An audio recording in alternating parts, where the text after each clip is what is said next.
Yeah, the problem I have on the LS one, which might surprise people because obviously they know I'm a friend of his, and I said the same thing about the SKT drama last year, where, spoiler, he absolutely was going to be the coach of SKT, but as I alluded to, SKT and certain people within the org, T1 now, do not fuck with other aspects of LS that are not about him being a coach. So the problem I have always is this, just knowing him as a person, and I've no doubt he's said most of it, I mean, he's done those bloody, I think, borderline unethical, like, live therapy sessions with that fucking guy who's apparently some sort of like psychologist or something. I personally think that's beyond fucked, but let's make that aside. Yeah, what? You've never what, seen what is this? Wait, your mind. You aren't aware there's a guy who goes on Twitch and pretends to be like a fucking psychiatrist. Has like live therapy sessions. No, LS did one of those. He's gone on those and done them. Yeah. Oh no. Like he's been on that guy's show. You know, this used to be a meme, right? When it was Katy Perry doing it. This shit was a massive joke that people are doing this in person, and then suddenly it turns into an actual channel.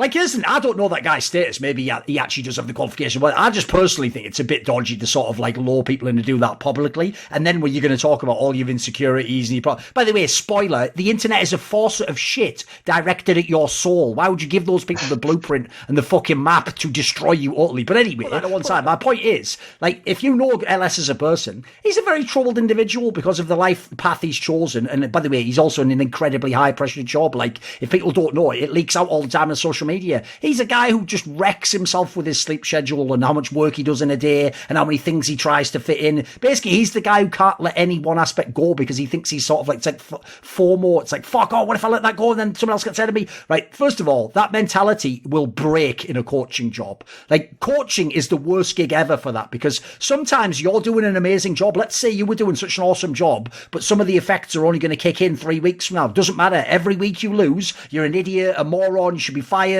Some of your own players, by the way, before the effects kick in, might think some of that shit and might go, I don't know, a bit questionable. I thought this guy was supposed to be a genius. Even worse, by the way, not with this lineup, but God forbid you ever flamed any of those players ever in the past. And then they use that, you know, the one moment they think you fucked up to like bring that up. That in itself is going to be a nightmare, mate. I can tell you from my own experience.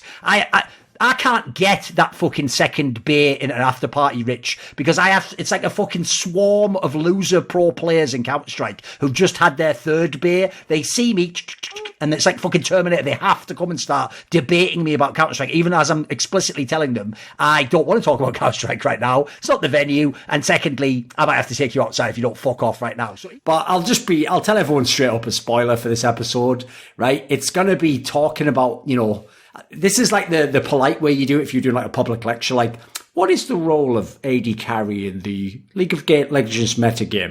But I'll give you the spoiler. It's probably just going to be two AD carry players complaining and just whining about all the other roles. So I don't know if I need a co-host for this one. I feel like these two guys just themselves could talk for 2 hours. I know, I did basically. You don't need to watch anymore. But I think I wanted to touch on this, what you said like about Drakes. I think that's actually my biggest.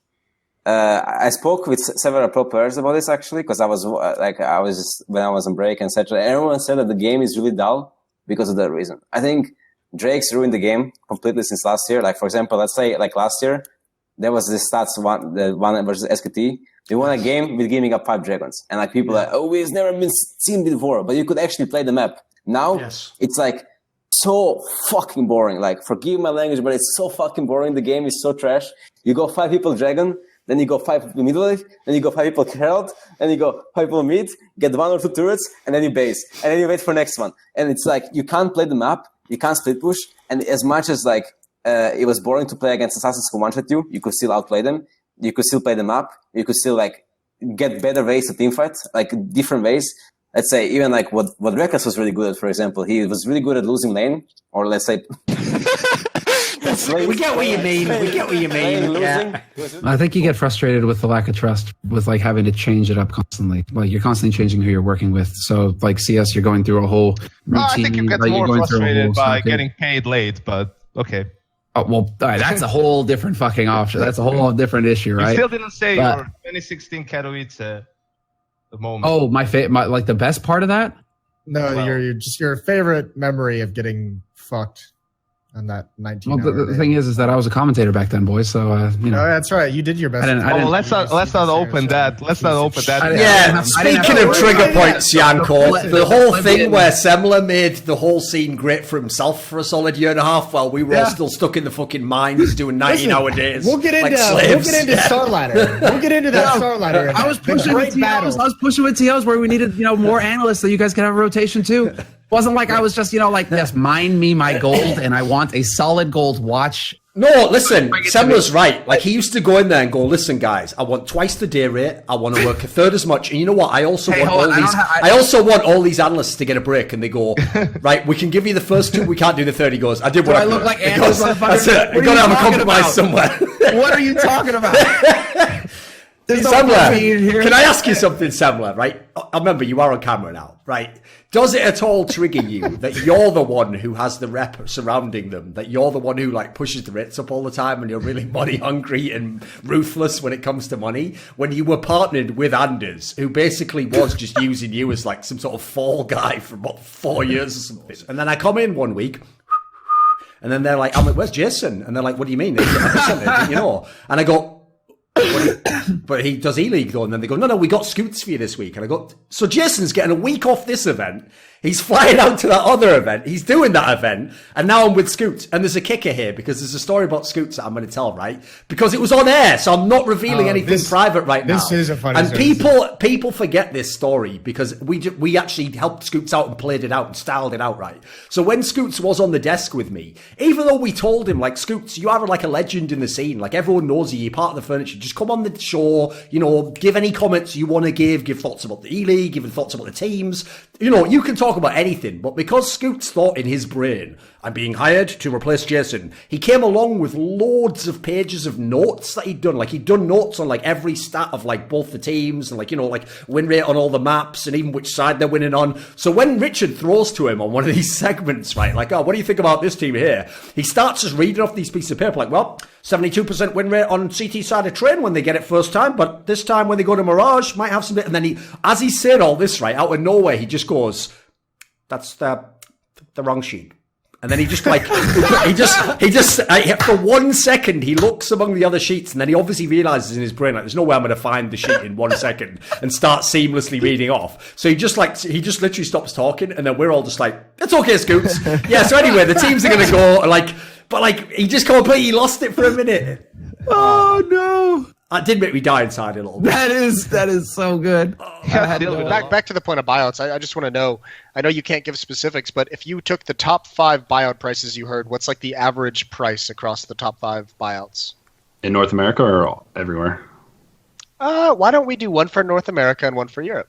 Well, North America is probably the most. I would say the average price of the top 5 buyouts $250,000. And that's not even for the 5 best players. We're talking third best players on the 5th best team. Dude, for $250K, you could just pay on the dark web to have all your rivals killed.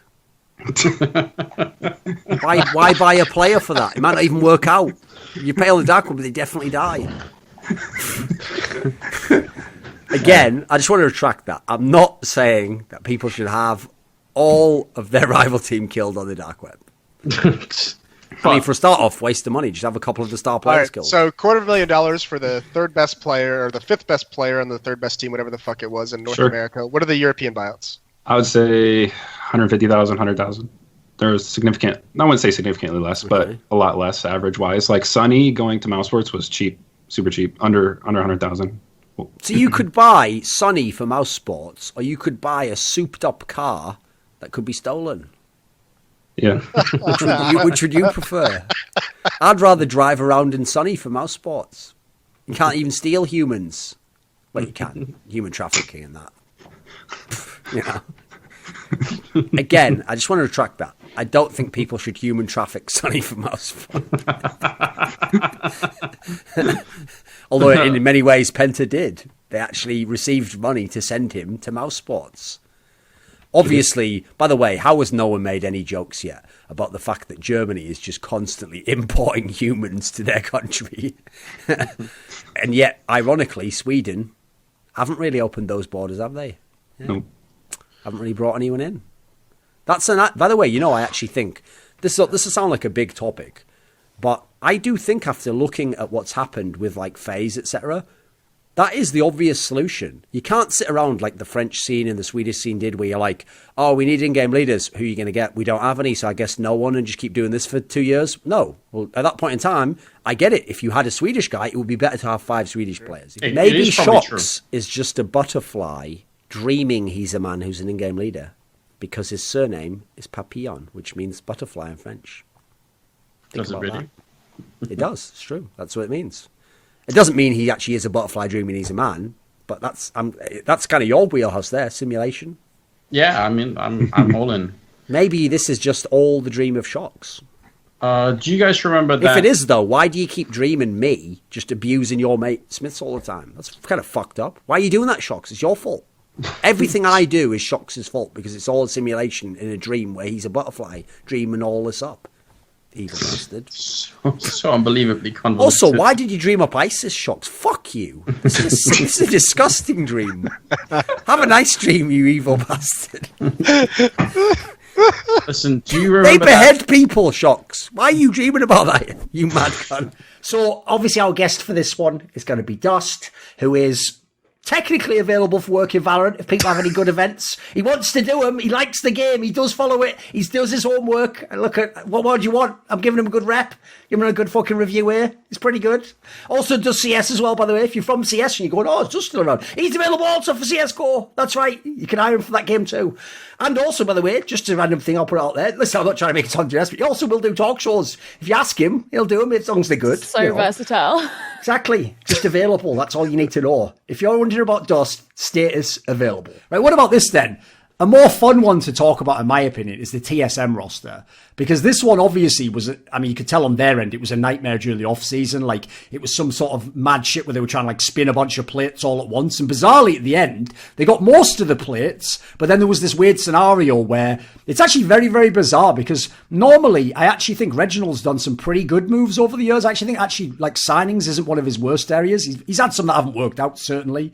But, you know, he's signed a lot of good players over the last few years, and as a result, they've had some decent results. But one part I found very bizarre about this was that it basically was heavily implied behind the scenes that they did want Doublelift initially, but then they themselves as an org almost got butthurt that he said no and that he was going to leave. So then they went and got the player he demanded and then said, you can't play. Like, is this like a 14-year-old girl's birthday party? Like, what? I can't believe that's how you run an org. Like, if that's even vaguely plausible, that is bizarre to me. And it has to be plausible because either they didn't want Doublelift, in which case, what is even all that story?